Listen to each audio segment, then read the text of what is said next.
ناظرین گرامی السلام علیکم ورحمۃ اللہ وبرکاتہ۔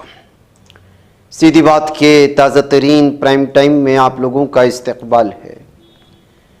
ناظرین گرامی، میں انصار عزیز ندوی اس وقت آپ لوگوں کے سامنے کچھ اہم ترین خبروں پر تبصرے لے کر کے حاضر ہوا ہوں۔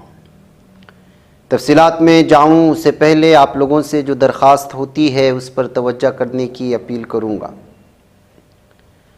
ناظرین گرامی، بھارت میں حجاب کو لے کر کے، اسلامی شناخت کو لے کر کے کس حد تک نفرت اس وقت سوشل میڈیا میں پھیلائی جاتی ہے، اس کی اگر تازہ مثال آپ کو دیکھنا ہے تو دبئی کے ٹورزم کو فروغ دینے والے بھارتیہ اداکار جو میاں بیوی بھی ہیں، دیپیکا پڈوکون اور ان کے شوہر رنویر کپور، ان پر یہاں پر ہونے والے تبصروں کو دیکھ کر کے اندازہ لگا سکتے ہیں جو اس وقت ہو رہے ہیں۔ ابوظہبی، دبئی اور یہاں کے اکثر ٹورزم کو فروغ دینے کے لیے دنیا بھر کے مختلف اداکاروں کو ہر سال دبئی کا انتظامیہ، وہاں کی شہنشاہیت کہیں یا حکومتیں، جو بھی آپ نام دیں، وہ ایک ایک سال کے لیے ایگریمنٹ کرتے ہیں اور ان کو سیاحوں کے لیے ایمبیسیڈر بنا دیتے ہیں۔ شاید اس سال رنویر سنگھ اور دیپیکا پڈوکون کو چن لیا گیا، جس کی وجہ سے انہوں نے جو ہے اس ایڈ میں حصہ لیا۔ اس سے پہلے شاہ رخ خان کو، سلمان خان کو اور بھی بہت سارے ہندوستانی اداکاروں کو ابوظہبی کے، دبئی کے اور بھی مختلف علاقوں کے سیاحت کو فروغ دینے والے ایڈورٹائزمنٹ کرتے ہوئے آپ نے دیکھا ہوگا۔ یہ سارا کا سارا کچھ جو ہے department of culture and tourism Abu Dhabi کے ماتحت میں ہوتا ہے۔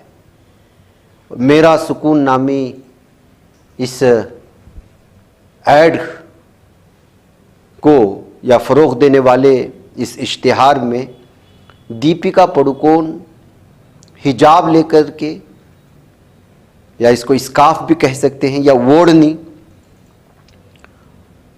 اور ماتھے پر اس نے تلک بھی لگایا ہے، ساتھ میں ان کے شوہر بھی ہیں۔ ایسی مرچی لگی ہے ہندوتوا تنظیموں کو بھارت میں کہ جو ہے اب ان کے مذہب کو لے کر کے، ان کی پرانی کسی بیانات کو لے کر کے ان کو ٹارگٹ کرنے پر لگ گئے ہیں۔ یہ وہی ہندوتوا تنظیمیں ہیں جو دبئی میں وہاں مندر بنا تو دبئی کی حکومت کی پذیرائی کرنے لگے تھے، اور یہ وہی ہندوتوا تنظیموں کے چھوٹے بڑے لوگ ہیں جن کی اکثر اولاد جا کر کے دبئی میں اس وقت برسر روزگار ہے، ریئل اسٹیٹ میں لاکھوں خربوں پتی بنے ہوئے ہیں۔ یہ وہی لوگ ہیں جن کے بہت سارے اسکولز بھارتیہ، جو بھارت کی مختلف ریاستوں سے تعلق رکھنے والے بڑے بڑے تاجروں کے کئی اسکولز چلتے ہیں ابوظہبی میں۔ وہاں نہ ان کو مذہب نظر آتا ہے پیسوں کے چکر میں، نہ حجاب نظر آتا ہے، اور یہاں پر ٹورزم کو فروغ دینے والی ایک اداکارہ اور اس کا شوہر، جو دونوں اداکارہ ہیں، پہنتے ہیں تو سوشل میڈیا میں بوال مچ جاتا ہے۔ اب ان کی شخصیت کو، ان کی پرانی چیزوں کو لے کر کے ان کو پوری طرح سے جو ہے تنقید کی زد میں لے رہے ہیں سوشل میڈیا میں، جبکہ ان کے چاہنے والے بھی ان کو جو ہے جواب دے رہے ہیں اور کہہ رہے ہیں کہ آپ جس کنٹری میں ہیں اس کنٹری کے یا اس ملک کے جو ہے ملک کی عزت کرنی چاہیے، وہاں کی سوچ کی، وہاں کی کلچر کی، وہاں کی مذہب کی۔ الگ الگ طرح کے سوچنے والے لوگ ہوتے ہیں، لیکن آج کل جس طرح سے ہندوتوا تنظیمیں اس وقت جو ہے حجاب کو، مسلمانوں کو، ان تمام چیزوں کو لے کر کے مسلمانوں کو پیچھے پڑے ہوئے ہیں، وہ حد سے زیادہ ہو رہا ہے کہتے ہوئے اس ایڈ پر ہونے والے مختلف قسم کے تبصروں کو الگ الگ اعتبار سے پیش کرنے کی کوششیں ہو رہی ہیں۔ ابوظہبی کے محکمہ ثقافت و سیاحت کے اشتراک سے یہ نیا کمرشل ایڈ جو ہے وہ بھیجا گیا تھا، فرقہ پرست تنظیمیں عبایا پہننے سے پریشان ہو کر کے بوکھلاہٹ کا شکار ہو گئے، سوشل میڈیا پر تنقیدوں کا طوفان برپا کر دیا، دیپیکا پر پیسوں کے لیے حجاب پہننے کا الزام لگانے لگا۔ اشتہار میں دیپیکا نے جو لباس پہنا ہے وہ عبایا ہی ہے، جو اکثر عرب ممالک کی مسلم خواتین پہنتی ہیں۔ عبایا تو اب ہر مسلم خاتون پہنتی ہیں، الگ الگ طرح کی اسٹائل کی چیزیں آتی ہیں، بھارت اور ایشیا کے اکثر ممالک میں بھی آپ کو پہنے ہوئی مسلم خواتین ملیں گی۔ عبایا ایک ڈھیلا ڈھالا لباس ہے جو پورے جسم کو ڈھانپتا ہے، جسم کی ساخت کو ظاہر نہیں کرتا۔ شیخ زاید مسجد ابوظہبی میں داخلے کے لیے لباس کے سخت ضوابط ہیں، یہ ضوابط مردوں اور عورتوں دونوں پر لاگو ہوتے ہیں۔ دیپیکا اور رنویر نے انہی ضوابط کی پاسداری کی ہے۔ مندروں میں بھی غیر ملکی سیاحوں کو روایتی لباس پہننے کا مشورہ دیا جاتا ہے۔ اسی طرح زائد مسجد کے اپنے اصول ہیں جن کی دیپیکا نے پیروی کی۔ ایک مداح نے سوال کیا کہ جب ہم اپنی ثقافت کے احترام کی توقع کرتے ہیں تو دوسروں کی روایات کا احترام کرنے میں کیا حرج ہے؟ فی الحال دیپیکا پڈوکون نے ابوظہبی والے معاملے پر کوئی باضابطہ بیان جاری نہیں کیا ہے، مگر سوشل میڈیا پر بحث کا سلسلہ ایسے جاری ہو چکا ہے کہ جس کو دیکھ کر کے محسوس ہوتا ہے کہ ملک میں صرف یہی ایک موضوع بچا ہوا ہے۔ ناظرین گرامی، آج کا دن سماجوادی پارٹی کے لیے ایک نئے دور کا آغاز ہے، یہ کہا جا سکتا ہے۔ رامپور میں اکھلیش یادو اور اعظم خان کی ملاقات نے سیاسی حلقوں میں خوب ہلچل مچائی ہے۔ سماجوادی پارٹی کے سربراہ اکھلیش یادو سیتاپور جیل سے رہا ہونے والے اعظم خان سے ملنے آج ان کی رہائش گاہ پہنچے۔ یہ جیل سے رہائی کے بعد دونوں رہنماؤں کی پہلی ملاقات تھی۔ اکھلیش لکھنؤ سے بریلی ایئرپورٹ پہنچے، پھر ہیلی کاپٹر کے ذریعے رامپور روانہ ہوئے۔ ان کا ہیلی کاپٹر مولانا جوہر یونیورسٹی کیمپس کے ہیلی پیڈ پر اترا، جہاں اعظم خان نے ان کا استقبال کیا۔ ملاقات سے قبل اعظم خان نے میڈیا کو بتایا تھا کہ وہ صرف اور صرف اکھلیش یادو سے ملیں گے، کسی اور سے نہیں۔ انہوں نے رامپور کی ایس پی ایم پی مولانا محب اللہ ندوی سے ملاقات سے انکار کر دیا تھا۔ اس طرح کے تبصرے سامنے آئے ہیں۔ خان نے کہا تھا کہ وہ ندوی کو نہیں جانتے، ان سے نہیں ملیں گے۔ رامپور میں اکھلیش کے ساتھ ایس پی ایم پی ندوی نظر نہیں آئے۔ اعظم خان کی بہوجن سماج پارٹی میں شامل ہونے کی قیاس آرائیاں جاری تھی، تاہم تجربہ کار ایس پی رہنما نے ان افواہوں کو سختی سے مسترد کر دیا۔ خان نے پہلے کہا تھا ہمارے پاس کردار نام کی کوئی چیز ہے۔ کردار کا مطلب یہ نہیں کہ ہمارے پاس کوئی عہدہ ہے یا نہیں، اس کا مطلب یہ ہے کہ لوگ ہم سے محبت اور عزت کرتے ہیں اور ہم بکاؤ نہیں ہیں۔ ہم نے یہ ثابت کیا ہے۔ رامپور سے 10 بار کے M L A Azam Khan کو کئی فوجداری الزامات کا سامنا ہے۔ ان میں زمین پر قبضہ، بدعنوانی کے الزامات سیاسی طور پر محرک قرار دیے گئے ہیں۔ ان کی حالیہ رہائی الہ آباد ہائی کورٹ کی جانب سے کوالٹی بار زمین تجاوزات کیس میں ضمانت ملنے کے بعد ہوئی۔ اکھلیش نے وعدہ کیا تھا کہ ایس پی کے اقتدار میں آنے پر خان صاحب کے خلاف تمام جھوٹے مقدمات واپس لے لیے جائیں گے۔ یہ ملاقات سماجوادی پارٹی کے اندرونی تعلقات اور مستقبل کی سیاست کے لیے اہم ہے۔ اکھلیش کی حمایت اور اعظم خان کا مضبوط موقف پارٹی کے لیے نئی امیدیں جگا سکتا ہے، یہ تبصرہ نگاروں کا ماننا ہے۔ ناظرین گرامی، اس وقت جو ہے بہت ہی زیادہ سماجی اعتبار سے ایسی خبریں سامنے آتی ہیں کہ دل برداشتہ ہو جاتا ہے۔ مسلم معاشرے میں کیا کچھ ہو رہا ہے اس بات کو لے کر کہ کس طرح سماج بکھر رہا ہے، اور پھر جو ہے گھریلو جو جھگڑے ہیں وہ کس حد تک پہنچ رہے ہیں۔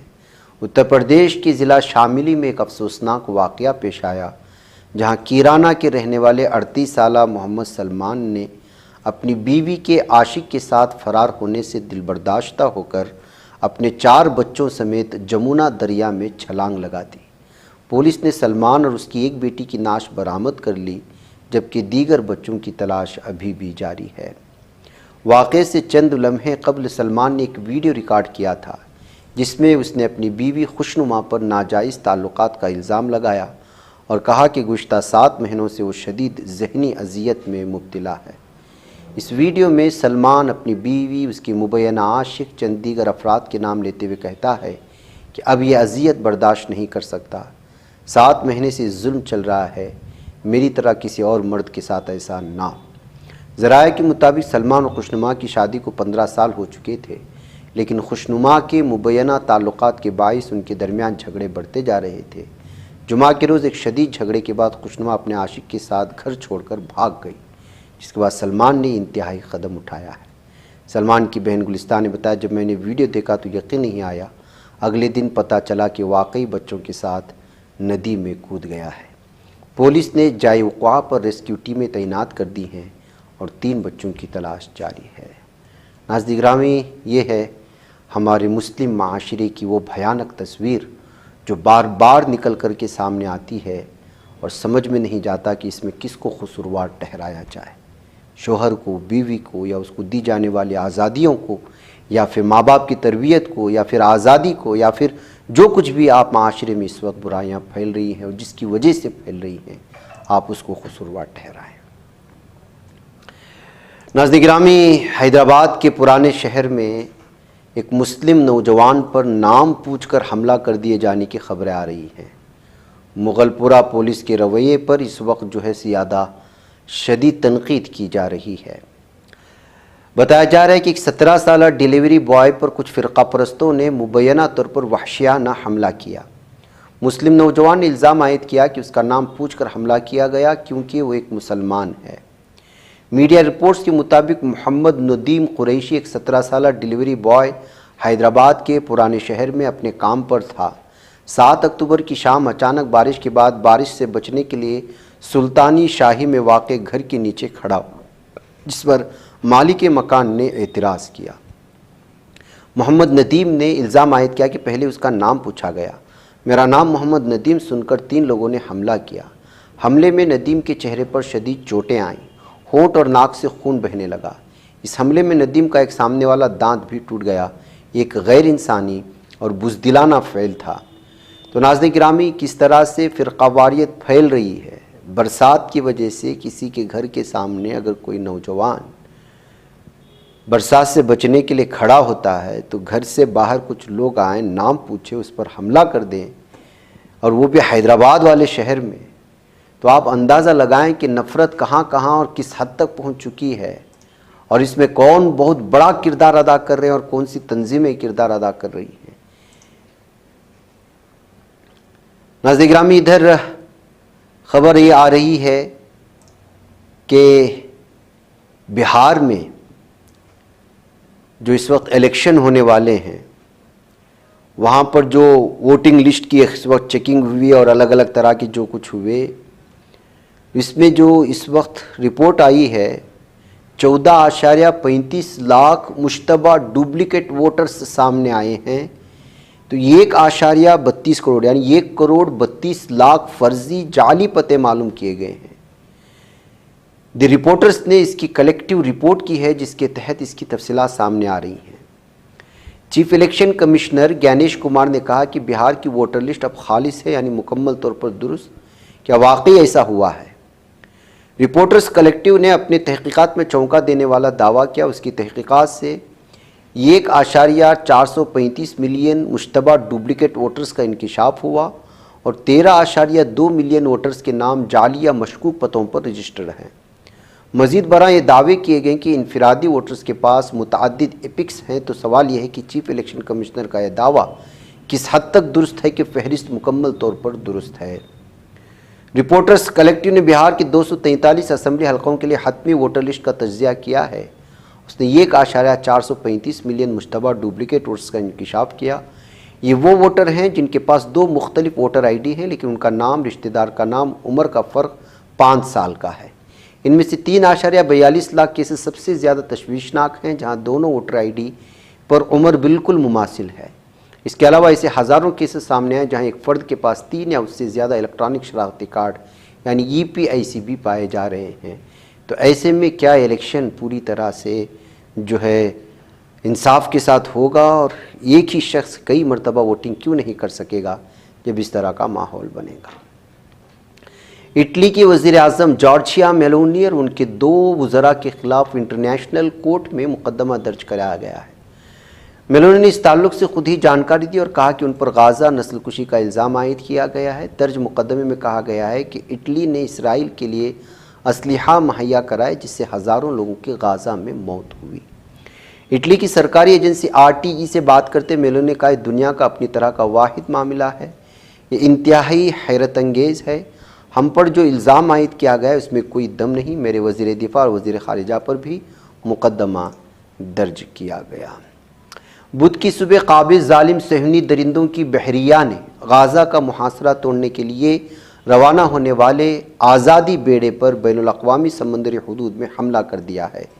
یہ بیڑا عالمی اتحاد برائے گلوبل سمود فلوٹیلا کی جانب سے غزہ کے مظلوم عوام تک انسانی امداد پہنچانے کے مقصد سے اٹلی سے روانہ ہوا تھا۔ غزہ کا محاصرہ ختم کرنے کے لیے قائم بین الاقوامی کمیٹی نے بتایا کہ قابض ظالم صہیونی درندوں نے بیڑے پر بین الاقوامی پانیوں میں غزہ سے تقریباً 222 کلومیٹر کے فاصلے پر حملہ کیا۔ آزادی بیڑے کی نگرانی کرنے والے کیمروں سے جاری مناظر میں دیکھا گیا ہے کہ صہیونی درندوں نے کئی کشتیوں پر سوار ہو کر کارکنان کو گرفتار کر رہے ہیں۔ عالمی خبر رساں ادارے رائٹرز کے مطابق بیڑے کی انتظامیہ نے تصدیق کی کہ قابض ظالم صہیونی درندوں نے مواصلاتی نظام کو جام کر دیا اور کم از کم 2 جہازوں پر انہوں نے چڑھائی کرتے ہوئے ظلم و ستم کی انتہا کر دی۔ ناظرین گرامی، پاکستان اندرونی سطح پر کس قدر جو ہے آپسی خلفشار کا شکار ہے یا خانہ جنگی کا شکار ہے، اس کی ایک تازہ مثال پھر سے آ رہی ہے۔ پاکستانی فوج پر 7 اور 8 اکتوبر کی رات شدید حملہ ہوا ہے۔ اس حملے کی ذمہ داری تحریک طالبان پاکستان نے لی ہے، یہ بتایا جا رہا ہے۔ حملے میں پاکستان کے 11 فوجی ہلاک ہوئے جبکہ کئی شدید طور پر زخمی، ہلاک فوجوں میں 2 افسران بھی شامل۔ نیوز ایجنسی رائٹرز کے مطابق پاکستانی فوج TTP کے خلاف افغانستان سرحد پر آپریشن چلا رہی تھی، اسی دوران تصادم ہوا۔ بتایا یہ جا رہا ہے کہ پاکستان فوج کے ساتھ ہوئے تصادم میں TTP کے 19 جنگجو بھی مارے گئے ہیں۔ تو ناظرین گرامی، یہ ایک جو ہے بھیانک اس وقت حملے کی یہ تصویر سامنے آ رہی ہے۔ ناظرین گرامی، کرناٹک سے خبر آ رہی ہے کہ BJP یوتھ لیڈر وینکٹیش کا جو ہے بہت بہیمانہ طور پر جو ہے قتل کیا گیا ہے، جس کی وجہ سے صورتحال جو ہے مزید بگڑتی ہوئی نظر آ رہی ہے۔ کرناٹک کے کوپل ضلع کے گنگاوتی علاقے میں آج شہر سنبے کی صبح BJP لیڈر وینکٹیش کوروبارا کو ایک گروہ نے چاقوؤں سے وار کر کے ہلاک کر دیا۔ 31 سالہ وینکٹیش گنگاوتی ٹاؤن BJP یووا مورچہ کا صدر تھا۔ ابتدائی پولیس تفتیش سے معلوم ہوا ہے کہ قتل کی بنیادی وجہ ذاتی دشمنی تھی۔ پولیس کے مطابق واقعہ صبح تقریباً 2 بجے کوپل روڈ پر لیلاوتی ہاسپٹل کے سامنے پیش آیا۔ حملہ آور کار میں آئے وینکٹیش کو نشانہ بیا۔ وینکٹیش دوستوں کے ساتھ دیوی کیمپ میں ڈنر پارٹی میں شرکت کے بعد بائک پر گھر واپس جا رہا تھا۔ ملزمین نے ان کی بائک کا پیچھا کیا، اسے پیچھے سے ٹکر ماری، پھر چاقوؤں سے وار کر کے ہلاک کیا، اس کے بعد فرار ہو گئے۔ متاثرہ کے دوستوں نے پولیس کو بتایا کہ 7 سے 8 افراد پر مشتمل ایک گروہ نے وینکٹیش پر اسلحے سے حملہ کیا تھا، انہیں ہلاک کیا۔ تحقیقات کے دوران پولیس نے حملہ آوروں کی استعمال شدہ کار گنگاوتی ٹاؤن کی HRS کالونی سے ضبط کر لی ہے۔ وینکٹیش کے گھر والوں دوستوں کا شبہ ہے کہ واقعے میں رہائشی روی کا کردار ہو سکتا ہے۔ دونوں کے درمیان گزشتہ 7 سے 8 سال سے دشمنی چل رہی تھی اور گنگاوتی ٹاؤن میں قیادت کے تنازع پر اکثر جھگڑے ہوتے رہتے تھے۔ تو ناظرین گرامی، یہ آپسی جھگڑا ہے، BJP سے تعلق رکھنے ہونے کی وجہ سے کوئی سیاسی یا فرقہ پرستی والا حملہ نہیں ہے جس کو الگ اینگل دینے کی اس وقت کوشش ہو رہی ہے کچھ لوگوں کی جانب سے۔ ناظرین، مجھے اجازت دیں۔ والسلام علیکم ورحمۃ اللہ وبرکاتہ۔